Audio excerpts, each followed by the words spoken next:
नमस्कार दोस्तों, आज हम बात करेंगे ऑन हीट फीमेल का केयर कैसे करें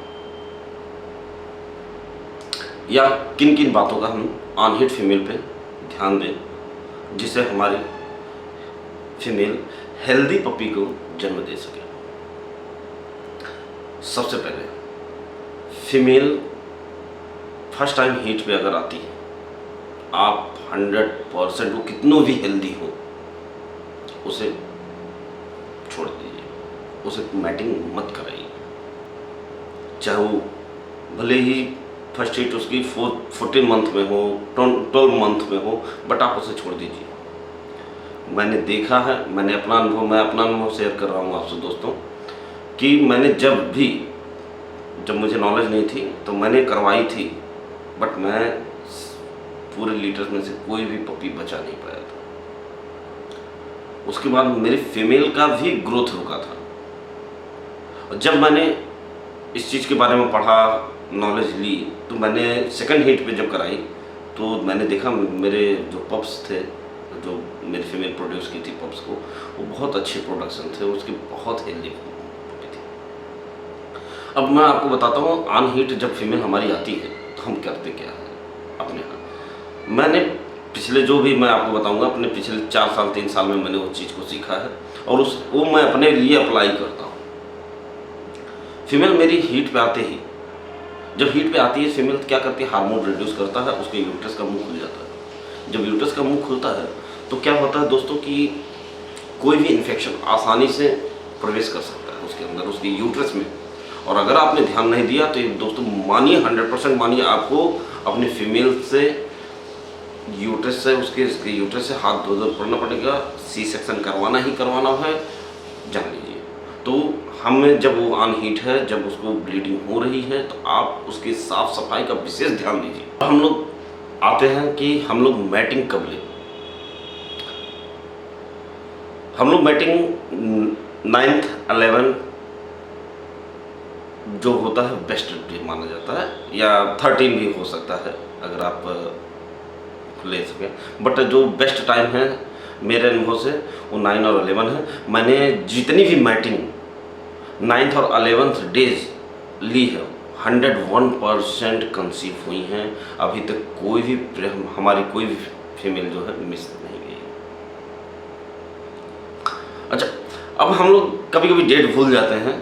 जो लोग डेट भूल जाते हैं उनके लिए क्या चीज़ें हैं, प्रिकॉशन है। हम लोग विलेजर्स हैं, हम लोग विलेज में हैं, तो हम लोग के यहाँ प्रोजेस्टेरॉन टेस्ट वगैरह, प्रोजेस्टेरॉन लेवल वगैरह हम लोग पता नहीं कर सकते। हमारे यहाँ लैब वगैरह की सुविधा है नहीं। और हम लोग पता चला टेस्ट के लिए भेजा जब, तो पता चला 2 दिन बाद, हमारी 3 दिन बाद रिपोर्ट आ रही है, तब तक पता चला उनका प्रोजेस्टेरॉन डाउन हो गया।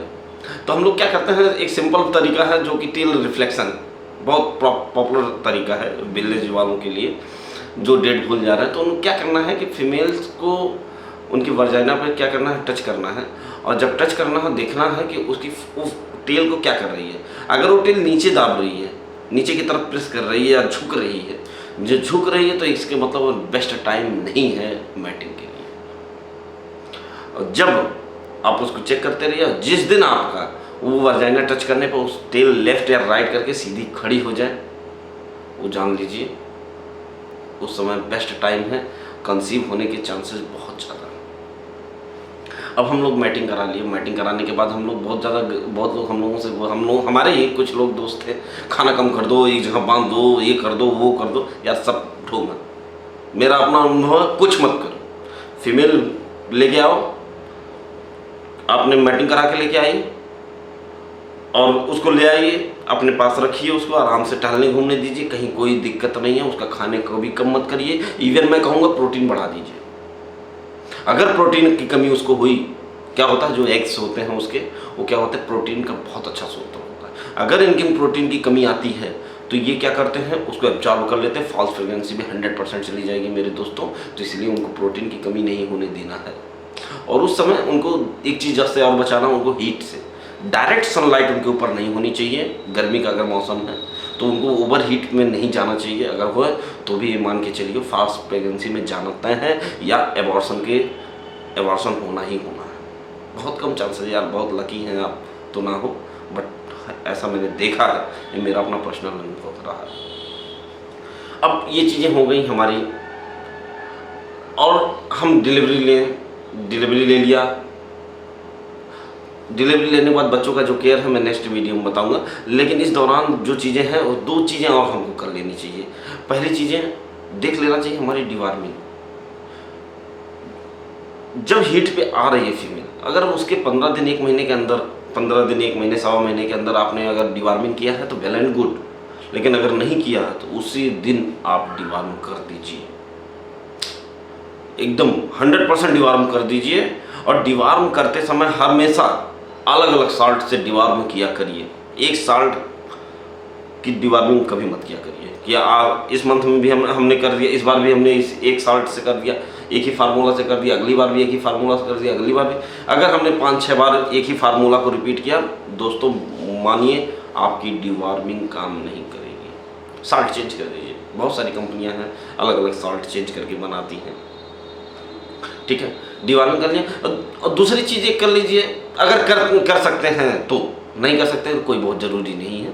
एक टिटनेस का इंजेक्शन जब आपकी प्रेगनेंसी कंफर्म हो जाती है, और एक 7 in 1 या 9 in 1 या 11 in 1, जो भी आप चाहिए लगा लीजिए। बट मैं जो प्रेफर करता हूँ DSPPI + RLA प्रेफर करता हूँ, क्योंकि उसमें रेबीज एंड जो मेन 7 बीमारियाँ होती हैं, हम लोग को क्या करना है, हम लोग को ज़्यादा करके प्रिकॉशन पार्वो और डिसम्बर से चाहिए। वही कॉमन बीमारी है हमारे इंडिया में हमको, और बाकी तो तीसरी बीमारी में देखता ही नहीं। कफ वगैरह की जल्दी बीमारी में देखता नहीं, और कफ होता भी है तो नॉर्मल तरीके से सही हो जाती है। अच्छा, वैक्सीन लगाने से एक फ़ायदा ये होता है, जब उसकी इम्यूनिटी बूस्ट होगी ना तो बच्चों का ऑटोमेटिक हो जाएगी। तो उससे क्या होगा, तो हमारे बच्चों में जो है वो पार्वो होने के चांसेस थोड़ा सा कम हो जाते हैं। फिर उसके बाद जब उनकी इम्यूनिटी थोड़ा सा कम होती है, तब तक हम उनको वैक्सीन लगा चुके होते हैं। लेकिन वैक्सीन भी लगाते समय एक प्रिकॉशन जरूर रखिए, आप वेरीफाइड डॉक्टर से लगवाइए, या किसी केमिस्ट से ले रहे हैं तो एक अच्छे केमिस्ट से लीजिए, जिससे उसकी कूलिंग चेन डिस्टर्ब ना हो। हम लोग सस्ते के चक्कर में आज की वैक्सीन क्या होता है, सस्ते के चक्कर में हम लोग कहीं से भी उठा लेते हैं, किसी भी इंसान से उठा लेते हैं वैक्सीन, और उठाएंगे जेब में रख के लेके चले आएंगे। उनके हमें कूलिंग चेन की कोई हमें टेंशन ही नहीं है, लगा दी बस, वो अमर हो गया, अब उसके नाभि में तीर लगेगी तभी वो कुछ होगा, ऐसा कुछ नहीं दोस्तों। तो उसकी कूलिंग चेन का आप हमेशा ध्यान दीजिए। वैक्सीन नहीं तो मत लगवाइए, अगर वो कूलिंग चेन नहीं है मत लगवाइए, वो सबसे अच्छा है। अगर लगवा रहे हैं तो आप उसकी कूलिंग चेन का पता कर लीजिए, जहाँ से निकली है और अभी तक कहीं कूलिंग चेन डिस्टर्ब तो नहीं हुआ। और ये चीज़ें एक अच्छा वेट, एक अच्छा मेडिकल स्टोर वाला ही कर सकता है, क्योंकि उस चीज़ का ध्यान देता है। छोटे मोटे जो इतने मेडिकल स्टोर्स हैं या छोटे वेट हैं, वो इन चीज़ों पर ध्यान नहीं देते, उन्हें पैसे कमाने से मतलब होता है। ये आपका डॉग मर रहा है कि नहीं, वो आपका डॉग को कुछ हो रहा है, वो है यार हमारे डॉग को कुछ हो जाता ना, वो हमारी फैमिली है। कितने इमोशंस हमारे अटैच होते हैं वो हम ही जानते हैं। अगर हमारे डॉग को कुछ होता है, उनको खो देते हैं, तो अपने एक परिवार के मेंबर को खो देते हैं। तो दोस्तों इस चीज़ का विशेष ध्यान दीजिए। और मैंने कहा, एक बार फिर से कहूँगा, अनहिट फीमेल पर विशेष ध्यान दीजिए, उनके इन्फेक्शन से एकदम बचाइए। और डिलीवरी के दौरान बहुत सारे रूमर्स हैं, एकदम मत ध्यान दीजिए। बथुआ उनको मत बना दीजिए, किसी कैद मत कर दीजिए उनका, एकदम ऐसा कुछ मत करिए। उनकी प्रोटीन बढ़ाइए, अच्छा उनका एनवायरनमेंट दीजिए। अरे उनको करते हैं, उनको रेस्ट देते हैं, उन फीमेलों को रेस्ट देते हैं जो पुरानी हो गई हों, या जिनको यूट्रस की प्रॉब्लम हो, बल्कि यूट्रस हो, या जिनका समय से पहले यूट्रस खुल जाता हो, या जिनको इसके पहले कभी भी एबॉर्शन हो गया हो या क्लॉटिंग आती हो, उनको हम लोग क्या रेस्ट देते हैं। या कैनाइन और ह्यूमन अप्रॉक्स सेम है, क्योंकि गायनों का अच्छा खासा नॉलेज है, क्योंकि माता जी मेरी गायनों की ही डॉक्टर हैं। तो इस चीज़ को मैं विशेष रूप से इस चीज़ का जानता हूँ कि हम लोग को उन्हीं फीमेल्स को रेस्ट देना है जिस फीमेल को आवश्यकता है। बाकी फीमेल्स को अपने एक नॉर्मल ज़िंदगी जीने दीजिए, प्रोटीन की मात्रा हाई कर दीजिए, कोई इशूज़ नहीं आएंगी। आज के सेशन के लिए बस इतना ही दोस्तों। नेक्स्ट सेशन में हम और विस्तार पे बात करेंगे। Thank you.